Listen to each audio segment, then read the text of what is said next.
Bueno, ¿Arrancamos? estamos otra vez al aire. Rafael, ¿cómo estás? ¿Todo bien?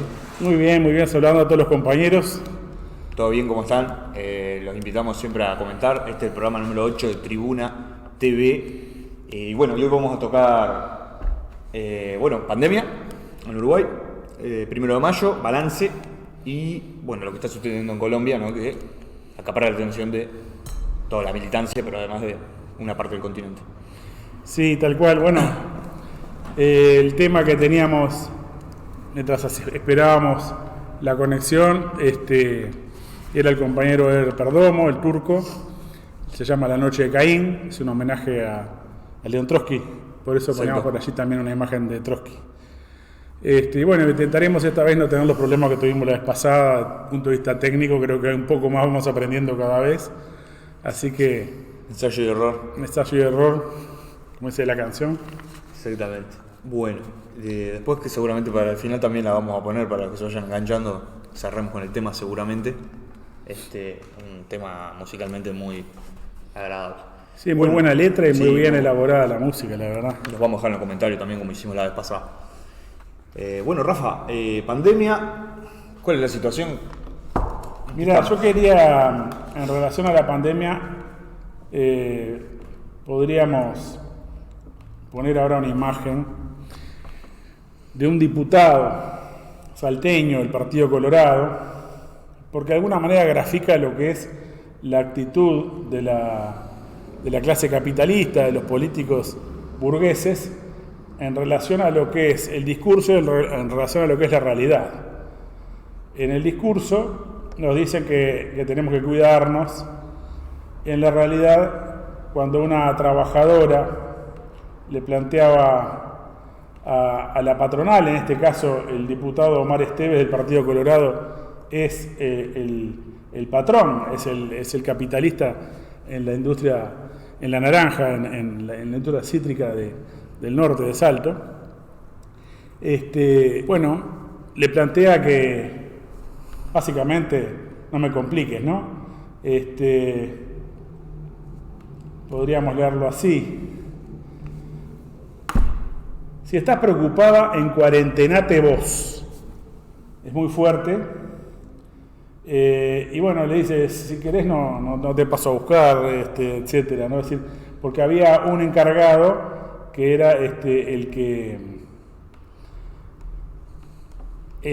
estaba contagiado, que tenía un hisopado positivo, y en este sentido mostrar lo que es la actitud que hemos visto también en el frigorífico Canelones de los capitalistas del grupo Minerva, que ante lo que ha sido una reacción enérgica y ejemplar del sindicato reclamando parar la actividad, la represalia ha sido la suspensión por 14 días del presidente del sindicato del Sofrica, Raúl Torres, y una amenaza de despido. Es decir, la patronal plantea desarticular completamente el sindicato, hace tiempo que viene planteándose ese objetivo, pero en definitiva es por la resistencia de los trabajadores a que la producción se mantenga a costa de la vida y a costa de la salud del obrero. Este es un buen ejemplo. Y en este sentido, simplemente decir que los números y los informes de los científicos, de los médicos, siguen revelando un aumento de los contagios, a pesar de que el gobierno ya largó la chancleta en cuanto a lo que es el seguimiento epidemiológico, a lo que es el rastreo de casos, ¿no? que implicaba obviamente muchas personas haciendo ese rastreo. Llegó un momento que con 200 se podía hacer, estábamos en 3.000, tiraron la chancleta y solamente en caso de brotes en algún centro de salud, en la cárcel, en algún residencial, se hace algún tipo de rastreo, pero no globalmente como se hacía hasta ahora. Pese a ello, la cantidad de contagios es muy alta y encabezamos todos los rankings, ¿no? Claro, y revela en realidad que encabezamos todos los rankings a pesar de que hay pocos testeos. O sea, bajaron los testeos, pero se mantienen los contagios. Y si bajara la cantidad de contagios, simplemente refleja un subregistro, ¿no? de casos. Por lo tanto, tenemos ahí una situación de que la política del gobierno en relación a la pandemia en cuanto a beneficiar a los capitalistas, en cuanto a defender el negocio capitalista y las ganancias capitalistas en oposición a la salud de la población, en vez de privilegiar la salud de la población, cierra los oídos a los planteos del GACH, que es, bueno, reducir la movilidad. Si no se reduce la movilidad, por más vacuna que haya. Y en este sentido me parece importante que trajeron a unos médicos de Israel, donde pretenden usarlos para decir, bueno, con vacunas alcanza y sobra. Y en realidad, cuando alguno de estos médicos fue consultado, dijeron, no, bueno, en Israel hubo lockdown, hubo cuarentena muy fuerte. De hecho, hubo 3 cuarentenas desde diciembre para acá en Israel, porque hubo varios cortes de la movilidad, aún mientras estaban haciendo la vacunación. Entonces, no fue el resultado estrictamente de la vacunación, o únicamente de la vacunación, vamos a decirlo así, sino que fue el resultado también de la reducción de la movilidad. Tenemos una gráfica ahora que me parece interesante porque hace un mes más o menos, alrededor de mediados de abril, un poco menos de un mes, se planteaba la hipótesis de que la vacunación en Durazno, que era una de las más altas en el territorio nacional, estaba provocando una reducción de los contagios. Y si ven la gráfica van a ver que alrededor de, no sé qué también se ve depende de donde estén viendo, pero alrededor del 19-20 de abril hay una bajada muy importante que baja por debajo de los 20 casos. Es o sea, 25, más bajo, ¿no? Sí, hasta 17 creo que llega. 25 usted sabe que es la zona roja, ¿no? A partir de 25, y bajó a 17 por ahí, alrededor de 20 de abril. Entonces empezaron a lucubrar de que era consecuencia de la vacunación. Hoy lo están diciendo en relación a Rivera, que también es una zona que tiene alta vacunación y ha venido bajando. Entonces ahora dicen que la vacunación en Rivera está siendo un factor suficiente también para contener. Todo para no tomar medidas de corte de actividades y por el contrario ir hacia una reapertura mucho más acelerada otra vez. Vimos que el gobierno está volviendo la presencialidad en la educación primaria rápidamente. En 3 semanas va un proceso de convocatoria de los distintos sectores de la educación primaria, sin dejar el espacio para una evaluación del impacto que eso tiene desde el punto de vista epidemiológico, ¿no? Desde el punto de vista de los contagios, cómo van a evolucionar, cuando el GATT siempre planteaba que hubiera un espacio mayor de 2 o 3 semanas entre cada una de las medidas que se tomaban. Por lo tanto, tenemos allí nuevamente una política que en este sentido, si quieren decir que Israel es su modelo, es falso. Es decir, no están aplicando los cortes de actividades. Sin la pirotecnia, ¿no?, verbal de los otros líderes, la calle ha incluso batido algunos récords, ¿no?, del trumpismo y de Bolsonaro, ¿no? Es decir, sí. Estamos hablando de que Uruguay aparece triplicando algunas cifras de contagio respecto a su población, triplicando los números de la India. Es una cosa... y se suma todo esto, si ya...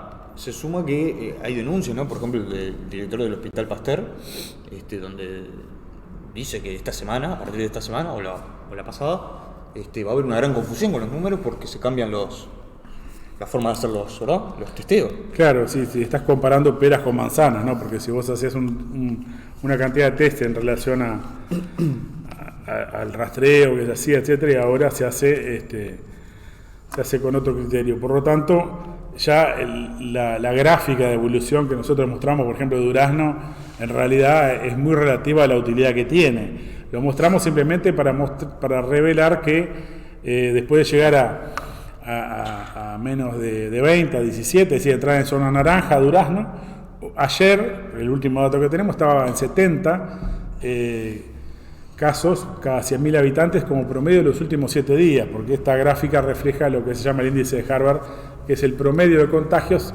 cada 100.000 habitantes de la última semana móvil, digamos. Por lo tanto, 70 en Durazno es por encima del promedio nacional, que estaba en 69. Es decir, el modelo de que la vacunación en Durazno iba a ser de alguna manera mostrar toda la tendencia para el país ha quedado por el piso. Y tenemos una situación en este sentido de la salud que que sigue con la situación de saturación creciente de los CTI. A pesar de que el día 4 de mayo fue el récord de casos de fallecimiento en CTI, 41 muertes en CTI, Yo en Twitter reproduje lo que fue un comentario del presidente del Sindicato Médico del Uruguay, que es intensivista, que planteaba que era el día más negro de la historia de la medicina intensiva en el Uruguay, ¿no? Es decir, porque esta cantidad de fallecimientos no se había producido nunca. Por lo tanto, estamos ante una situación realmente extremadamente grave, más allá de que además los casos de fallecimiento en general habían sido 65. Es decir, estamos hablando siempre que entre 60 y 70, o algunas veces un poco más, se están dando muertes diariamente y nada indica de que esta tendencia se vaya a revertir. Este es un poco un panorama de la pandemia que yo quería vincularlo también al aspecto de la situación política, ¿no? Es decir, porque hemos visto que por un lado la calle Pou convocó a sus socios a una reunión, es una especie de mesa política de la coalición multicolor o de derecha, y en este sentido parecía que intentaba generar un mayor respaldo, ¿no? De alguna manera blindarse. No blindó a Abril, pero pretendía blindarse él, ¿no? Claro. Bueno, la realidad es que el 1 de mayo, ahora vamos a entrar en ese tema, generó un hecho novedoso, ¿no? Es decir, 5 minutos antes que empezara la cadena del PIT-CNT, el presidente de la República echó a través de un tuit a Pablo Bartol, el ministro de Desarrollo Social. Y me parece relevante este hecho, creo que tú también lo comentabas en alguna publicación en redes sociales. Estamos hablando de un ministro estrella, ¿no? Del gobierno. Fue presentado como que había sido reclutado una persona que tenía 20 años de dedicación al trabajo en el Liceo de los Pinos, y en Casaballe, y que no era un político tradicional, no era un militante del aparato del herrerismo. Era anunciado antes del balotaje, ¿no? Fue anunciado antes del balotaje ya como el ministro, uno de los ministros estrellas, junto con Azucena Arbeleche, alguno más.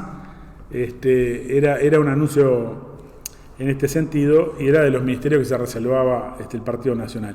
Bueno, lo echan por un nuevo ministro que es Martín Lema, que es un hombre del riñón de la calle Pou, ¿no? Es decir, del aparato, donde el viceministro era su yerno además, ¿no? Pero también de la misma lista, Caestán de Bat, seguramente no se pronuncia así, que me disculpe, pero concretamente tuvo que renunciar el viceministro, cae el viceministro cuando se saca el ministro, pero lo iban a nombrar de vuelta.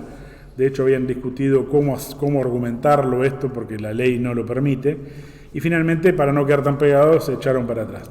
Pero bueno, lo que tenemos entonces es un reforzamiento del control del aparato político del herrerismo y de la calle Pou, en particular, sobre lo que es una máquina de asistencialismo, pero fundamentalmente una máquina de clientelismo, ¿no? Una máquina clientelar. De los pocos ministerios que tiene presencia en todo el territorio nacional, además. Y aparte, ¿no? Tienen el objetivo de ir a una coordinación más fuerte con las intendencias.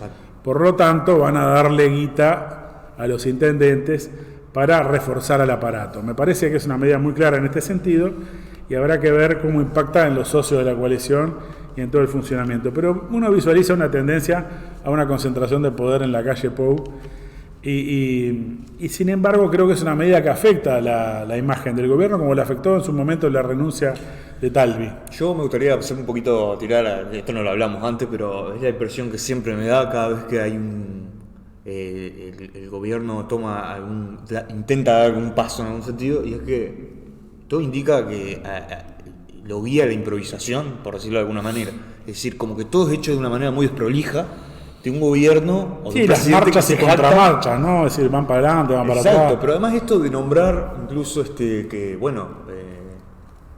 los sectores opositores, básicamente el Frente Amplio, ¿no? En las redes le pegaban justamente por eso, de justamente nombrar a quien es el yerno, ¿no? Del viceministro, y es como que todo es una gran nepotismo, ¿no? Es decir, privilegiar a las familias. Esto pasa con pero también la intendencia de Artigas. Pero también me dio esa impresión en la última conferencia de prensa, es decir, las cosas que esta frase, ¿no? de filosofar y hablar generalidades, como que indicaban que no había un libreto. O sea, me daba la impresión de que no tiene una hoja de ruta el gobierno, o si la tiene, la ha ido cambiando Bueno, hacía acordar un poco a veces a Mujica, ¿no? Esa onda de es el presidente, tiene que decir para dónde va y en vez de hablar claramente tira frases. Claro. Y este tiró la frase matadora de que si fracasa la libertad responsable, fracasa la humanidad, y lo que fracasa es la calle Pou y su gobierno en cuanto a ser el peor ejemplo de lo que es la pandemia en el mundo, es decir, un país que la tenía controlada.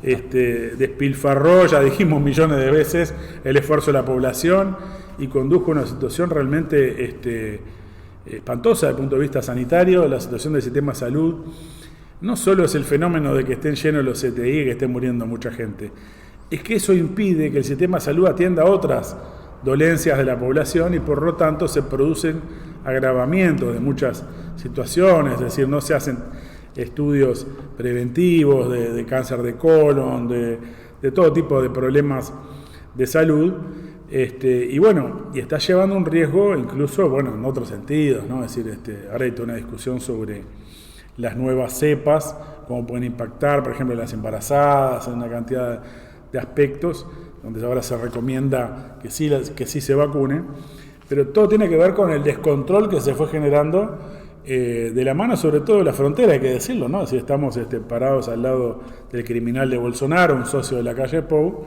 que ha permitido una explosión de casos en Brasil increíble, y una situación en el sistema sanitario de Brasil también extremadamente criminal.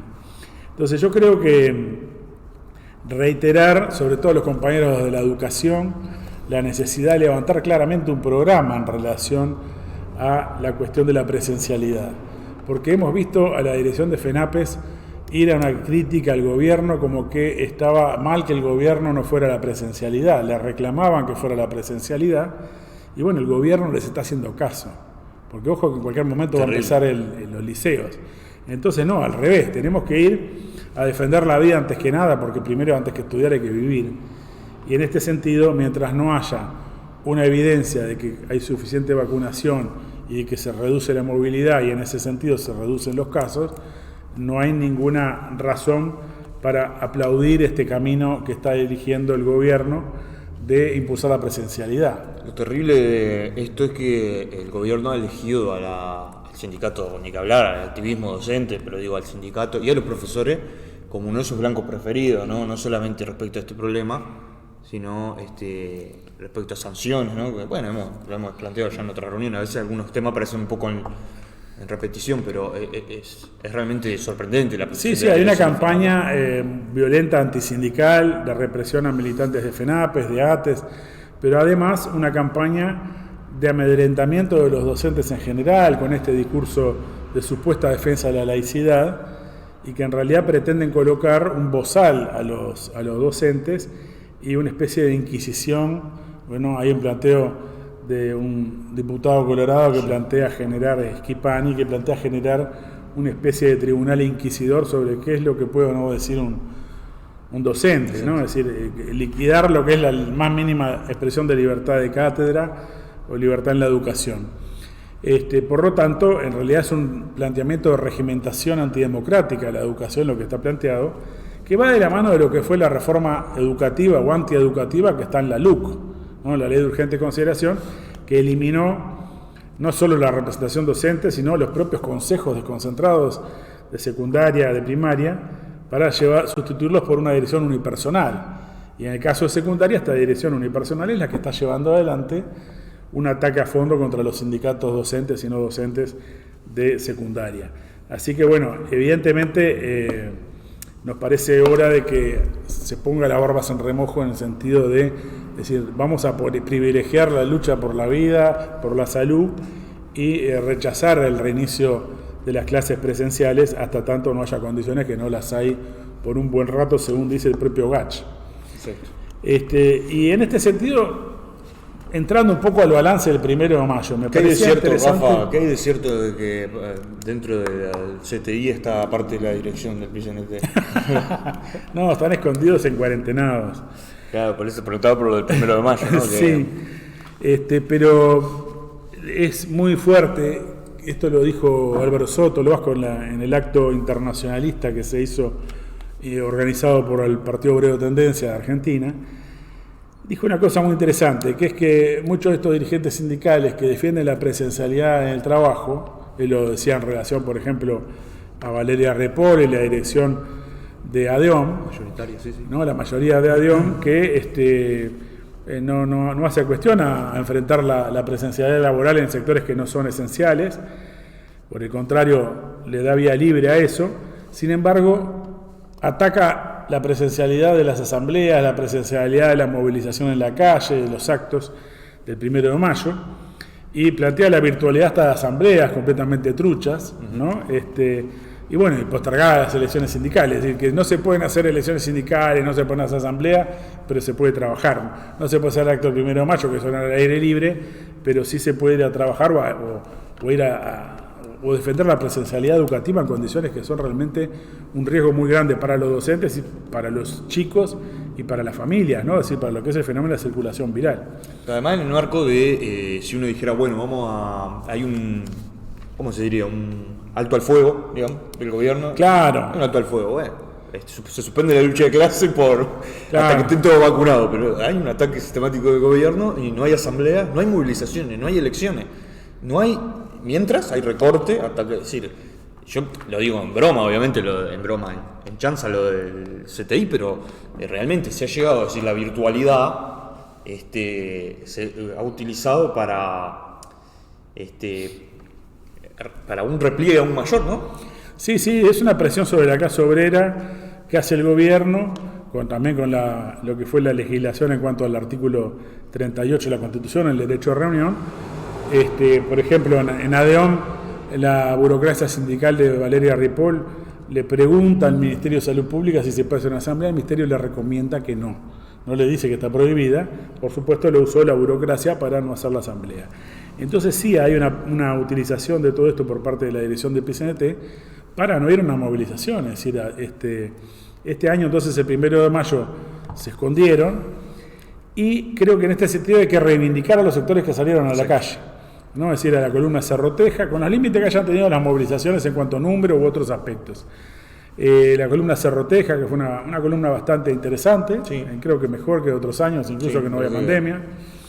Y un acto aquí en la Plaza de los Martes de Chicago, en la Plaza 1 de Mayo, frente al Palacio Legislativo, que no fue muy numeroso, hay que decir la verdad, fueron algunos cientos de compañeros, pero que marcó un planteamiento político de salir a la movilización, de plan de lucha, incluso, en el caso del Partido de los Trabajadores planteó la preparación de la huelga general, en el sentido de una perspectiva contra lo que es, no solo la situación sanitaria, sino toda la situación social y económica que vive la clase obrera, los trabajadores, los explotados, y también la perspectiva que, como tú decís, del ataque, por ejemplo, a los derechos jubilatorios. Sí. No, es decir, ahí después vamos a entrar un poco en el ejemplo de Colombia, donde no solo está el problema de la reforma tributaria, sino otras reformas que quiere llevar adelante el gobierno, entre ellas también de las pensiones, como dicen ellos. Pero bueno, es decir, no han detenido, sale todo el tiempo Rodolfo Saldain, el encargado principal de esta comisión de expertos, a plantear que hay que hacer un aumento de la edad de retiro y una rebaja de las jubilaciones, una serie de reformas, incluso las pensiones, ¿no? Las pensiones a la viudez, por ejemplo, pretenden recortarlas. Quiere decir que la burocracia sindical se esconde con la excusa de la pandemia, pero el gobierno y las patronales no bajan la lucha de clases. Lo del empresario, ¿no? De Salto, diputado. Lo del diputado colorado. Cuarentenate vos. En cuarentenate vos. Claro. Yo voy a seguir siendo la mía, que es la ganancia, ¿no? Básicamente. Exactamente. Y bueno, y si no tengo que levantar a uno, no pasa nada, porque tendrán otros o lo que sea. O se ahorran un viaje. Yo digo, el resultado de todo ¿cómo se diría? Se decía antes, chichoneo, ¿no?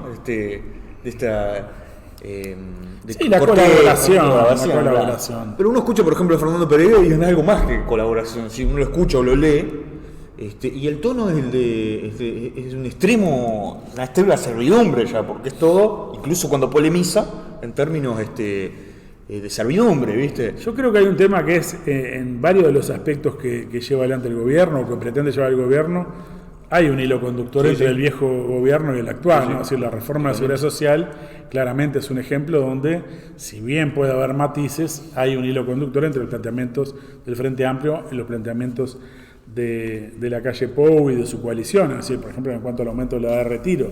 Así que ahí tenemos una de las explicaciones. La otra es, bueno, le votaron un 50% de la ley de urgente consideración, ¿no? Es decir, la burocracia sindical ha firmado la rebaja del salario con el argumento que así defendía el empleo, y hemos perdido 60.000 empleos desde que arrancó la pandemia. Sí, sí, claro. Yo me refería a esta búsqueda permanente del diálogo y de la colaboración. Es unidireccional, porque en realidad lo hablábamos con compañeros, la dirección del PCNT no ha logrado ni siquiera una cadena. O sea, vos mencionaste la cadena, pero es una cadena limitada a... Sí, una cadena que es como esto, que el que quiere lo escucha, obviamente al de PCNT ciudad lo escucharán más. En una red. Sí, pero no es Ni siquiera le dio, la calle Pou ni siquiera le dio, a pesar de toda esta colaboración, es decir, le votó la mitad de la ley de urgente consideración y la calle Pou no le ha tenido ninguna consideración. Totalmente. Del PCNT, porque no, es decir, no tiene...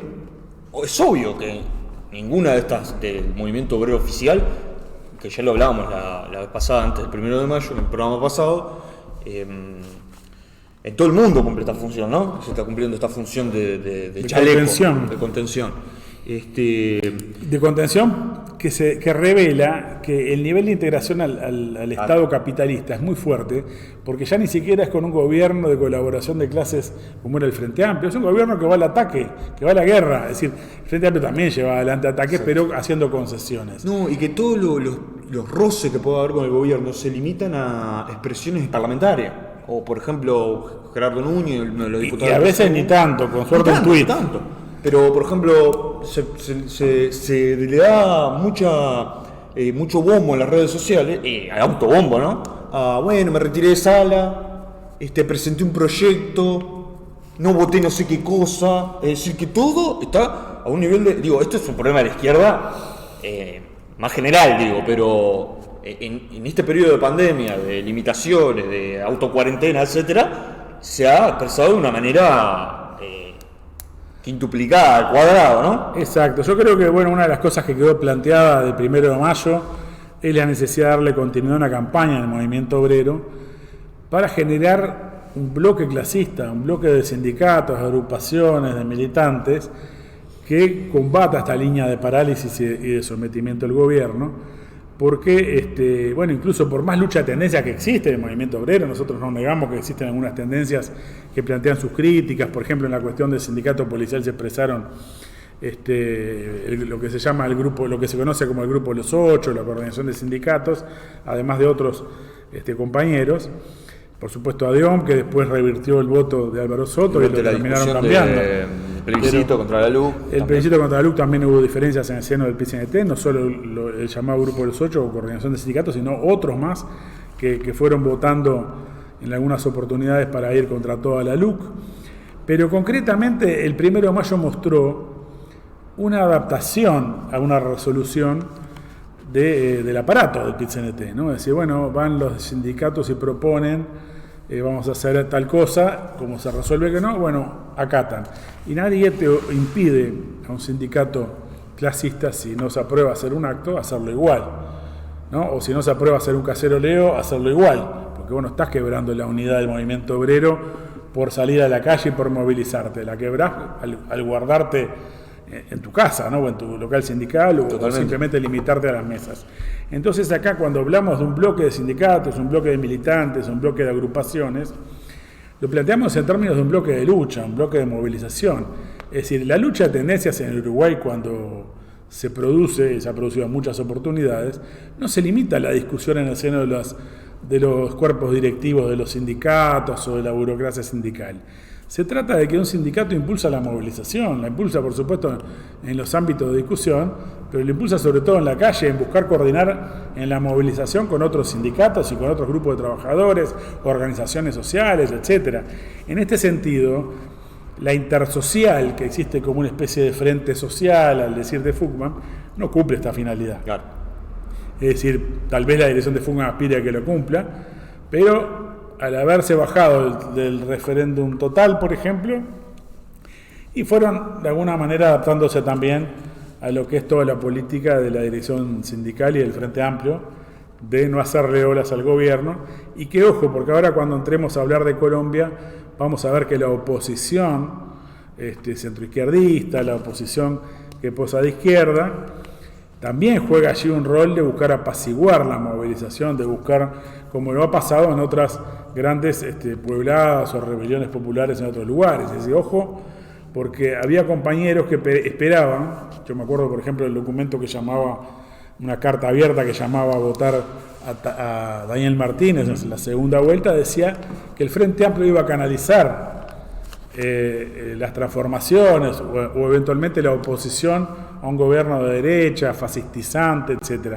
Bueno, no solo cuando estuvo en el gobierno o en la intendencia, en ningún lado ha canalizado transformaciones sociales reales, sino que además, estando en la oposición, no juega ningún rol de oposición. Esto lo dicen hasta los militantes Frente Amplio en las redes sociales.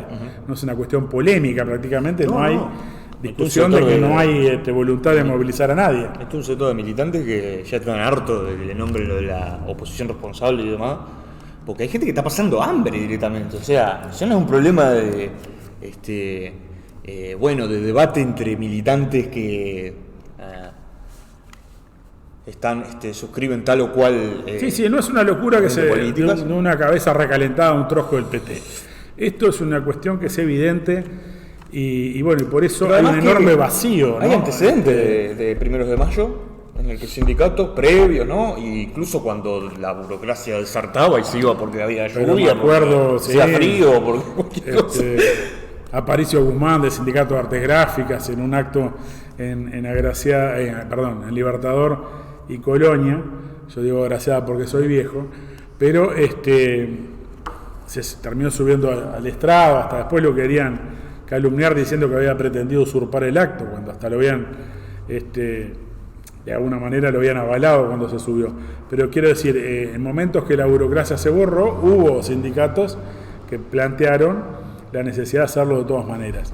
Aquí tenemos una situación en este sentido de vacío, que es importante. Nosotros en este sentido no estamos planteando una crítica que busque descalificar, ni que busque cerrar un debate, ni una acción común, mucho menos, con el Grupo de los 8, Organización de Sindicatos, o con cualquier sindicato esté o no esté en una corriente. Al revés, los convocamos a todos a unirse a una campaña para constituir un bloque de lucha en el movimiento obrero que no se limite a la discusión en los organismos, en las comisiones directivas del PIT-CNT o de los sindicatos, sino que sea una fuerza que salga a la calle, sobre todo porque se nos viene una gran lucha que para nosotros es la preparación de la huelga general contra la reforma de la seguridad social de la calle Pou y sus eventuales aliados, no solo de derecha, sino probablemente de centro-izquierda. Así que esta es una temática que abordaremos, el tema de seguridad social, en otros programas, y sobre todo el planteamiento de ATSS, o sea, los trabajadores de la seguridad social, del BPS, que plantean una campaña, un movimiento nacional de defensa de la seguridad social, en el sentido de enfrentar lo que es un recorte de derechos jubilatorios y previsionales de los trabajadores. Podríamos pasar a Colombia. Colombia, bueno. Antes de pasar a Colombia, sí, vamos a pasar un cortecito.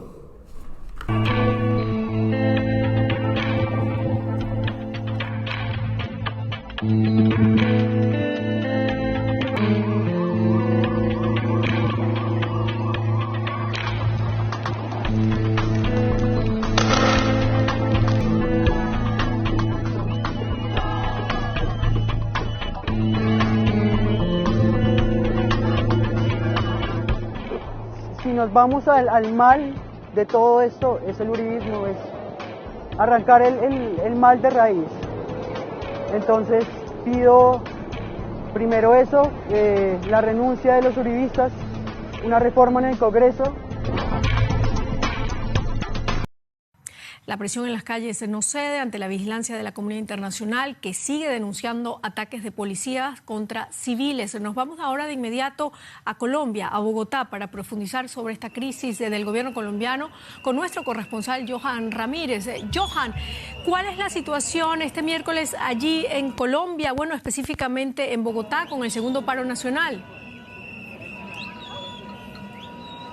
Silvia, la situación que puedes ver actualmente es que a pesar de una lluvia pertinaz que azotó la ciudad en la tarde de hoy, llovió muy fuerte, eso hizo que las marchas se dispersaran en líneas generales, pero ahora que el agua comienza a ceder un poco, puedes ver detrás de mí cómo la gente vuelve a concentrarse. Estamos todavía sobre la carrera séptima acá de la capital, una de las principales arterias viales, y la gente vuelve a llegar a pesar de la lluvia, pues para seguir manifestando. Esto muestra, Silvia, hasta qué punto los ciudadanos no están dispuestos a abandonar las calles. Esto se está repitiendo en otros puntos de la ciudad, manifestaciones que también se dispersaron, que ahora vuelven a juntarse, no solamente aquí en Bogotá, sino también en el resto del país. Silvia, esto a pesar de los esfuerzos del gobierno nacional de tratar de lograr un consenso, de tratar de hacer concesiones, esto luego de que se retirara la reforma tributaria el día domingo y de que recientemente, apenas ayer, el presidente Iván Duque llamara a diálogo a la sociedad y a los distintos sectores del país, pero parece que estos llamados a diálogo no están siendo bien recibidos por la población,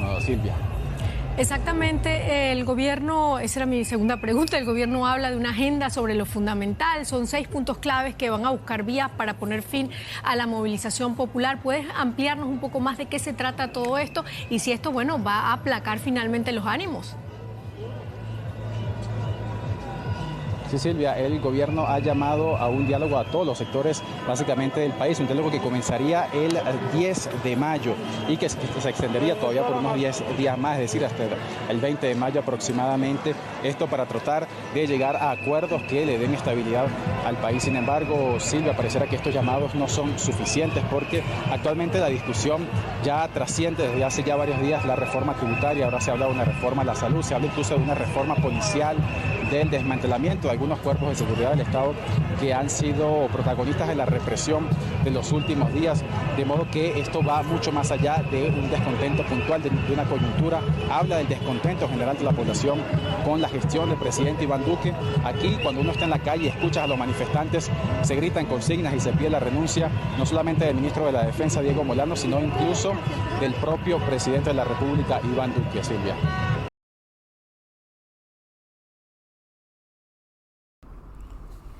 Bueno, volvimos. Bueno, vamos a hacer un raconto muy breve, porque el video ya aborda, digamos, lo principal. Sí, no es una expresión de nuestra caracterización, pero pinta un pantallazo. Bueno, Colombia viene de 8 jornadas de movilización, es decir, las movilizaciones grandes arrancaron el miércoles pasado, es decir, que va más de una semana, en la que la movilización es nacional, ¿no? Es decir, las principales ciudades, Cali, Bogotá, están, digamos que son el epicentro de la movilización. Básicamente, estas movilizaciones, que es más que una movilización, obviamente, es una rebelión en toda regla, arranca por un intento del gobierno de Iván Duque, ¿verdad?, de avanzar en una reforma tributaria que básicamente lo que buscaba era recaudar unos 6.300 millones de dólares, que vendría a ser el equivalente a un 2% del PBI colombiano, y este proyecto lo presentó el 15 de abril ante el Congreso. ¿Para qué es este nuevo impuesto que ataca básicamente a las clases populares, verdad? Es para pagar los vencimientos de deuda. Según el Banco de la República de Colombia, en enero de este año el saldo de la deuda externa de Colombia alcanzó los 156.000 millones de dólares, lo que equivale al 51% del PBI de Colombia.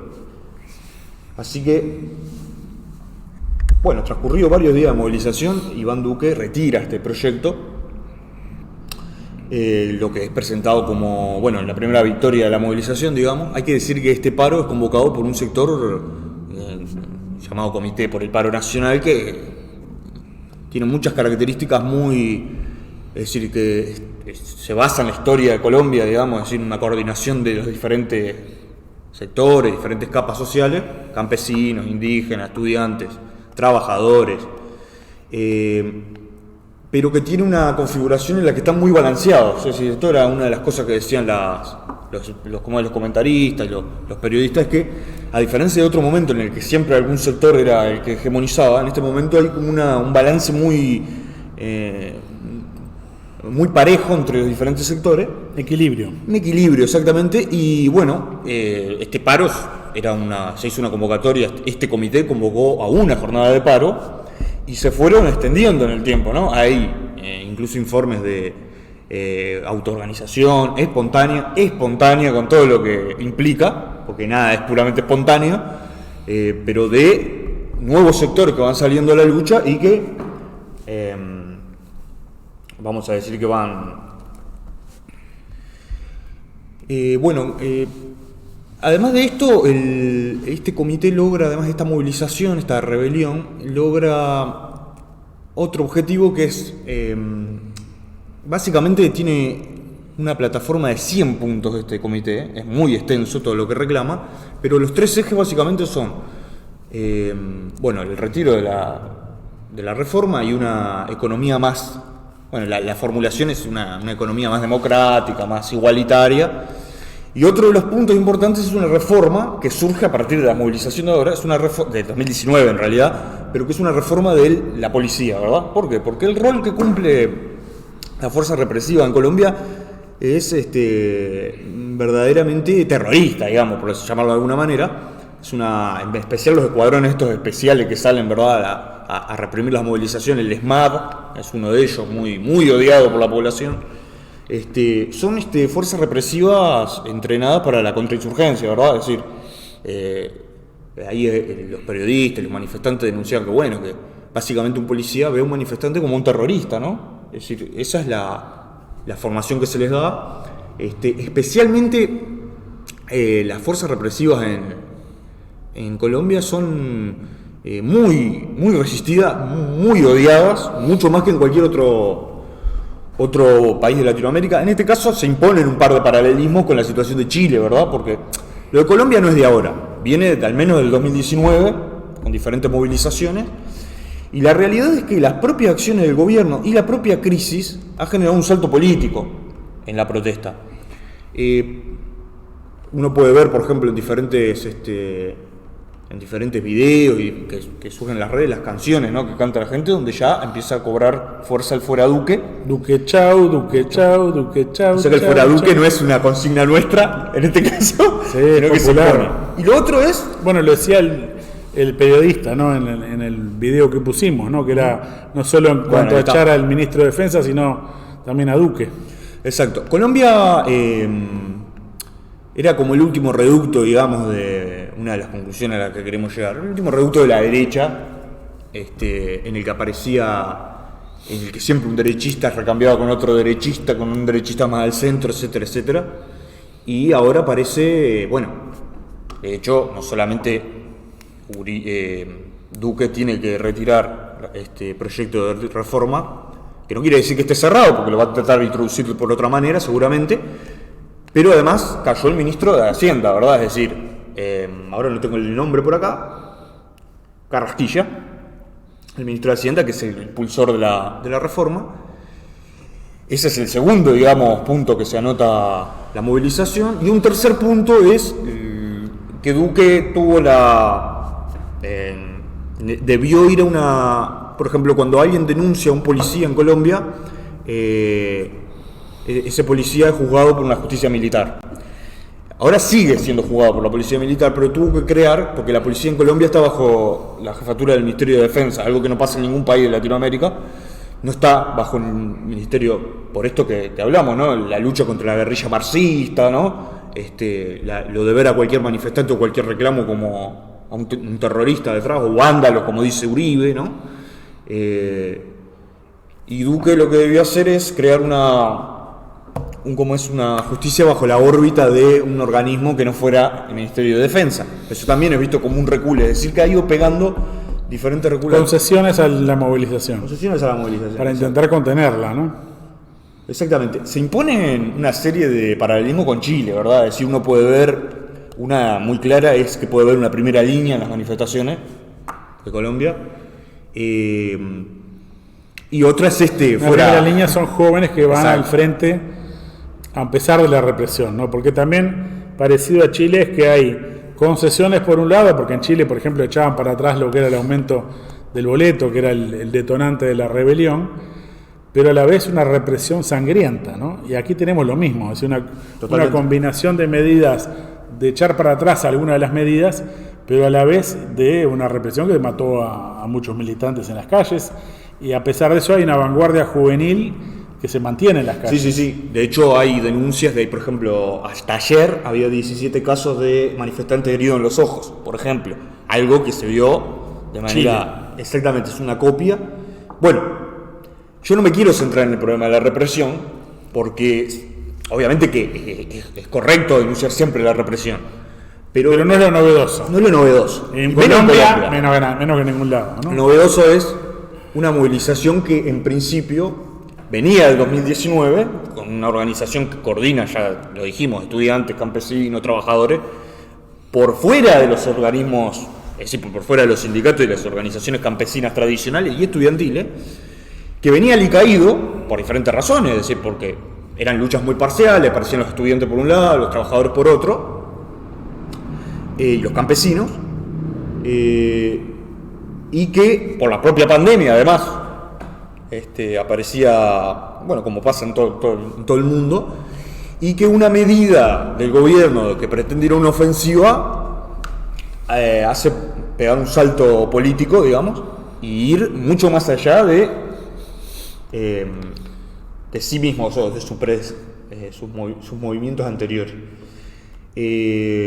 Bueno. Han estado millones en las calles, ¿no? Hay que hablar de un movimiento que es de una masividad impresionante, además de la combatividad que ha expresado sobre todo el sector juvenil, esta primera línea que dice Camilo comparándolo con Chile. Hay una serie de entrevistas que hace, bueno, de informes que hace la BBC, que tiene corresponsales en muchos lados en presencia, y bueno, hay especialmente una entrevista a una serie de politólogos y de profesores de historia, y hay uno en particular que expresa que, bueno, que en realidad esto es un poco más que una revuelta, que es una situación semi-revolucionaria, dice. Es decir, por la profundidad de los reclamos, por la cantidad de gente que moviliza y por por todas estas características, ¿no? Es decir, la aparición de una primera línea específica de jóvenes, sobre todo, es decir, una vanguardia, para utilizar otras palabras, que va al frente contra una policía que, igual que en Chile, dispara munición letal, ¿no? Es decir, cualquier munición es grave porque sea de plomo, lo que sea, siempre va a producir, pero en este caso tenemos una policía que está militarizada, que está entrenada para la contrainsurgencia, que tiene el apoyo de Uribe, que no es decir, Duque es el padrino político, es el ahijado político de Uribe. Uribe ha salido en la prensa y en las redes apoyando abiertamente, ¿no? Es decir, usando la movilización de vándalos, algo en que nadie cree porque...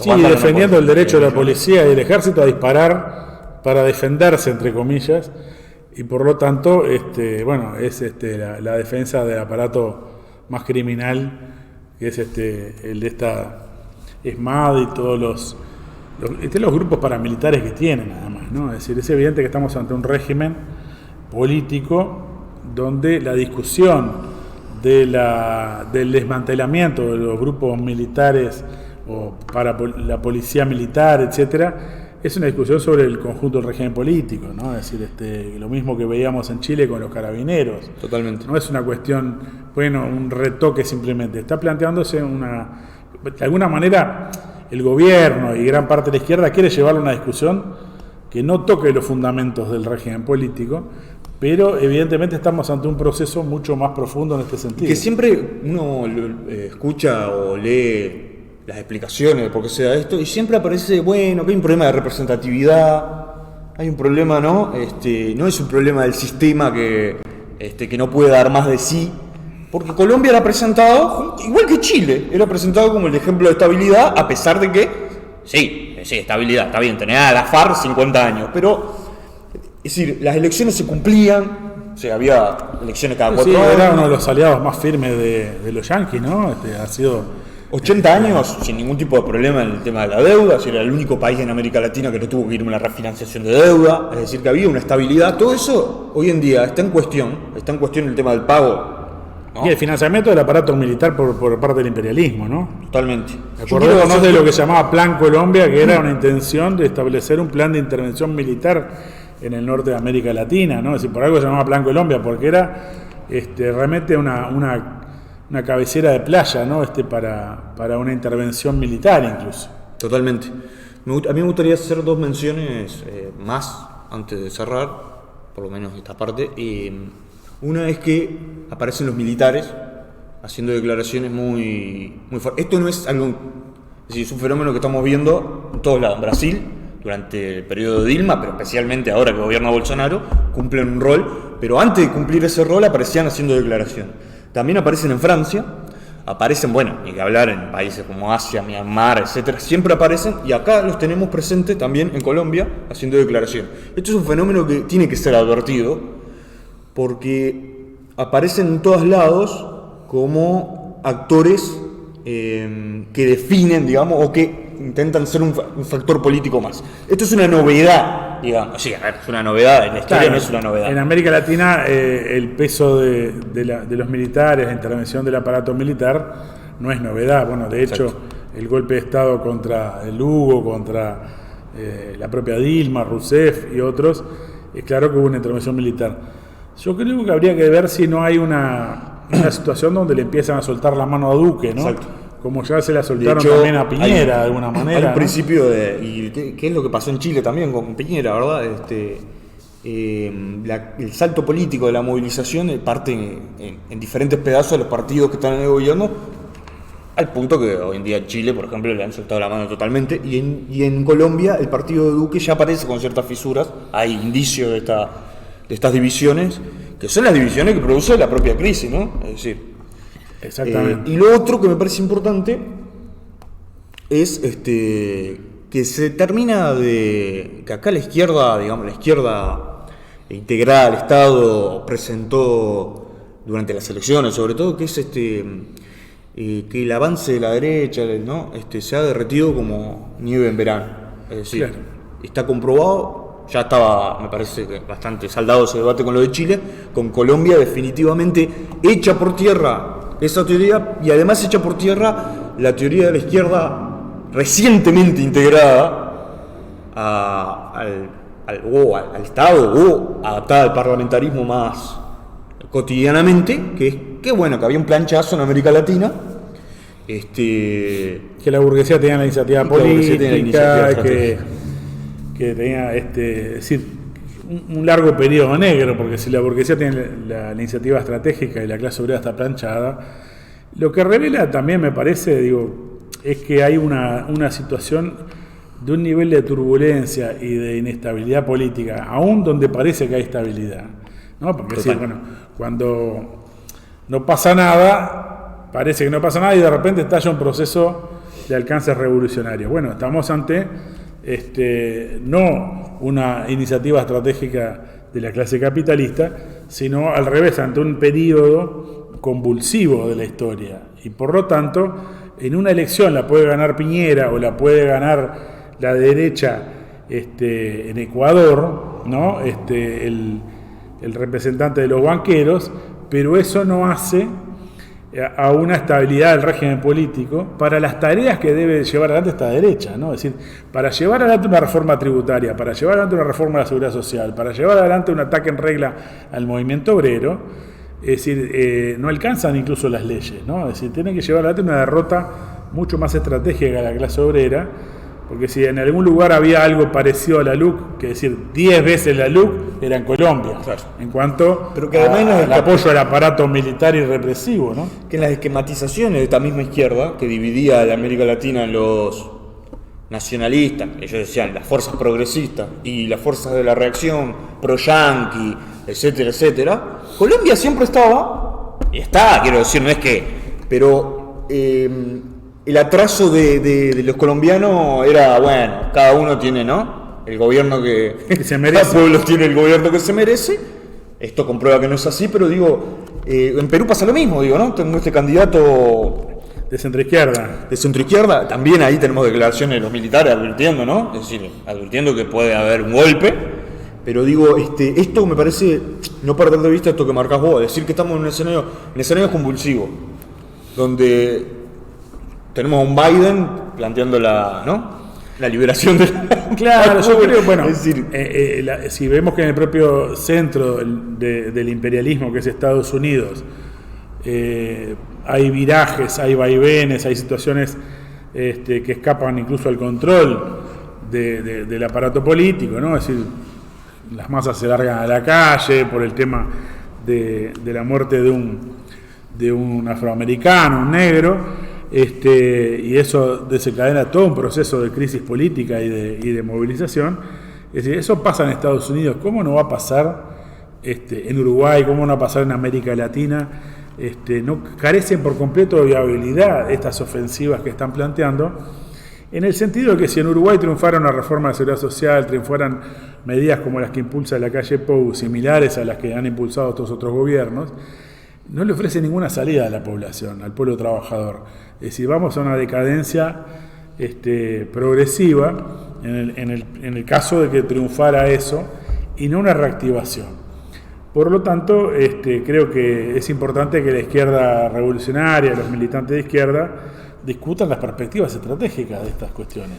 Sí, y una cosa que se me pasó que me parece importante para... Es decir, discutan el problema de la revolución, vamos a decirlo claramente, que es lo que dijimos en el acto del 1 de mayo aquí. Tenemos que discutir el plan de lucha, la huelga general y todo lo demás, pero lo que tenemos que discutir en definitiva es el agotamiento del régimen capitalista que está ya en contradicción con la propia salud de la población, y por lo tanto no plantea ninguna perspectiva de superación de todo esto. Es decir, bajo el capitalismo no hay salida desde el punto de vista de la sanidad, desde el punto de vista del empleo, desde el punto de vista del salario, sino que se plantea toda una perspectiva de barbarie. Y frente a eso, la perspectiva que se plantea para la izquierda es la revolución. Y esto es lo que tienen que discutir los militantes que se consideran anticapitalistas. Totalmente. Algo que me parece muy gráfico es que los detonantes de estas movilizaciones, en Chile fue el aumento del 30 centavos, ¿no? Que la gente rápidamente transformó el pasaje de 30 centavos, eran 30 años, y todo lo que implicaba esa consigna. Y en Colombia es esta reforma que esta organización convoca un paro de un día y la gente va viendo que va conquistando una serie de... ¿no? Y sigue, y la consigna, no era un 2% del PBI, son 20, 30 años, también me parece presente decir esa continuidad, digamos, ¿no? Es que es el cuestionamiento del régimen político y del régimen social, no es el cuestionamiento a un gobierno o a otro. Es decir, por eso Piñera era la continuidad de todo un planteamiento desde el pinochetismo, sí. Y aquí es lo mismo, es Duque, pero es el uribismo, pero es toda la política de lo que es la burguesía y la oligarquía colombiana, ligadas al imperialismo yanqui y que de alguna manera las masas quieren saldar cuentas con ese régimen político, saldar cuentas con el pinochetismo, saldar cuentas con esta gente, con el uribismo, y en este sentido plantea una discusión de perspectivas políticas muy, muy importantes y de alcance revolucionario. Es decir, en Chile está en cuestión todo el régimen político, y lo mismo tenemos ahora este fenómeno muy incipiente, todavía no llega a la misma situación todavía que Chile, pero que plantea una crisis de características o de perspectivas revolucionarias. Muy importante para algunos debates que a veces se ven acá en Uruguay respecto a, votaron a la calle. Bueno, la gente puede votar a la calle un día y ese gobierno, es decir, que viene siempre de esta izquierda más integrada, exacto, que dice, esperá hasta el 2024. Votaste mal, jodete. Votaste mal. Hay que combatir esa idea y ese conservadurismo, Con esa cabeza no hubiera habido rebelión en Chile, ¿no? Porque habían votado a Piñera. Lo mismo acá que votaron a Duque. Bueno, nosotros tenemos que saltar por arriba de esa vulgaridad, ¿no? De un planteamiento que dice es culpa del pueblo. Mirá que los dirigentes eran maravillosos, los dirigentes de centro-izquierda, progresista, y el pueblo les dio la espalda. No, les dieron la espalda porque no eran maravillosos y porque la gente entra en un proceso de desesperación que busca otra salida. Bueno, lo dijo Manini Ríos. ¿Por qué antes votaban al MPP y ahora votan a Cabildo Abierto? Bueno, la gente está desesperada, dijo Manini Ríos. Y eso es un indicador muy fuerte, que se expresó en el voto solamente, que quiere decir que esa gente no le está dando un cheque en blanco tampoco al gobierno que viene. Y que eventualmente puede salir a la calle y generar procesos convulsivos y procesos de rebeliones de masas que, como discute ese analista que tú mencionabas, pero que tiene una larga historia esa frase, era aquella frase que Luis XVI pregunta, es una revuelta, y dicen, no, Sir, es una revolución. Bueno, es decir, esto no es un problema de descripción de qué nivel de fuerza tiene una rebelión, sino que tiene que ver con las características y el carácter y las perspectivas de una situación política donde, aun cuando no estalle la revolución de inmediato, el desenvolvimiento de la situación solo puede encontrar una salida en un proceso revolucionario. Y en este sentido es importante colocar la discusión entonces en el movimiento obrero y en la izquierda, tanto en Uruguay como en toda América Latina, de las perspectivas revolucionarias que tenemos planteadas por delante, en oposición al pesimismo y a la chatura que en general reina en la discusión en la izquierda. Exacto. Y que además, si uno mira un poquito, ¿no? Levanta un poco la cabeza, ve que hay una continuidad, es decir, esto es como una mecha, ¿no? Se va encendiendo. Hay una continuidad, no hay pero una además, solución. O sea, cuando uno ve, por ejemplo, que salen los colombianos, salen los chilenos, las concesiones no han resuelto los problemas. Ni la represión tampoco. La represión ha agudizado el enfrentamiento de las masas. Yo creo que además del hecho que salta de un país al otro, porque eso podría todavía no ser del todo definitivo, yo creo que nosotros miramos estos hechos y nos retrotrae a la década del 60, es decir, a procesos que todo el mundo discutía en términos revolucionarios, y que parecía que la izquierda integrada al sistema capitalista, es decir, la izquierda que en un momento de debacle y de agotamiento del capitalismo se integró más que nunca al sistema capitalista y al Estado, parecía que controlaba todo, ¿no? Estaban los Lula, los Tabaré Vázquez, los Mujica, los Evo Morales, todos controlaban todo.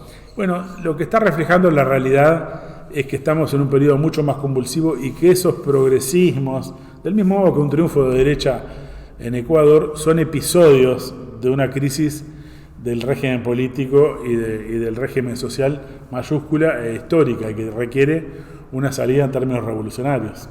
Totalmente, Rafa. Nos llevamos hoy, pero valía la pena. Creo que un informe de Colombia valía la pena, y nos quedan cosas para hablar seguramente de la situación internacional, o de la política de Joe Biden en relación a las patentes, a las farmacéuticas, etcétera. Incluso las políticas de tipo económico. Bueno, un tema que estaría bueno lo dejamos para la próxima, que es la renuncia de Pablo Iglesias, ¿no? Es algo importante porque... Totalmente. En relación a todo este proceso también, tanto de crisis política como de la crisis de la propia izquierda. ¿Renunció por una elección? Tal cual.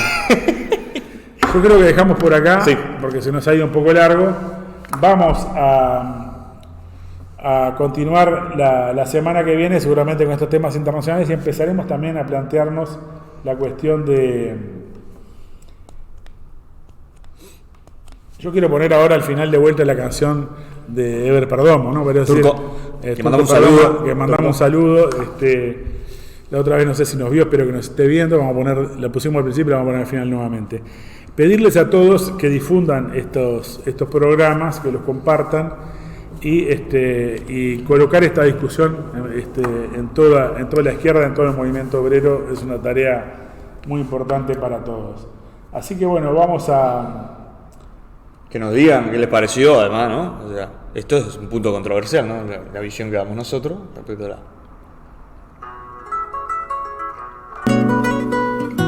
Bueno, nos vamos. Nos vemos, Rafa. Nos vamos con el turco sonando. Nos vemos el jueves que viene. Arriba, compañeros.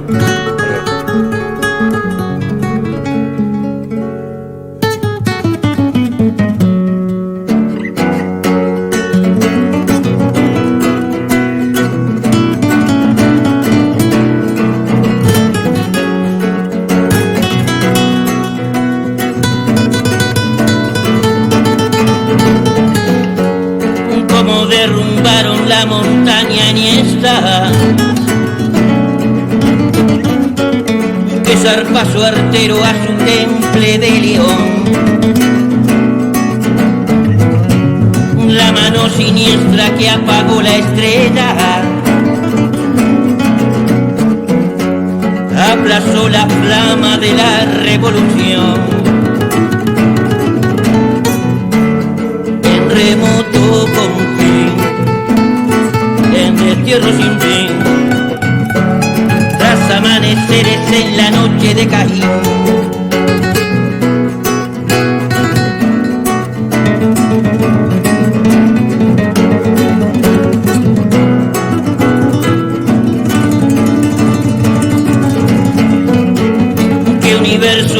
medio de manos sangrientas,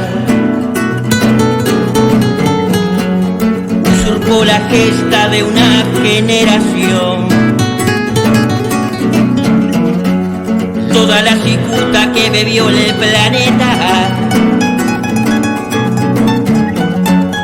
hurgará en la antorcha y en la pluma de león. Entre millones es solo un obrero más, carne de su lucha de un anhelo universal.